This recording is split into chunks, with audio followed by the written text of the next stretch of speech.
Alican, sen de transfer oldun, artık Venet'te oynuyorsun.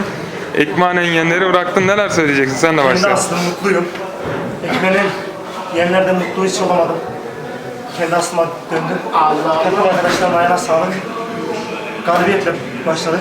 İnşallah böyle de gidecek şampiyon takım inşallah. Teşekkürler Alican. Muhammed, sen neler söyleyeceksin? Renklerinize bağladınız Alican'ı. Takımı yeni kurduk. Bu takımın zaten aslıydı. Amcamızın oğlu. Bizim takım hep akraba. Rakip tanımıyoruz inşallah. Başka bir şey yok. Yunus, senden söz alalım mı? Amcaoğlu takımı bıraktı. Diğer amcaoğlunun yanına gitti, öyle diyor kendisi de. Ben buradayım diyor. Alican'ın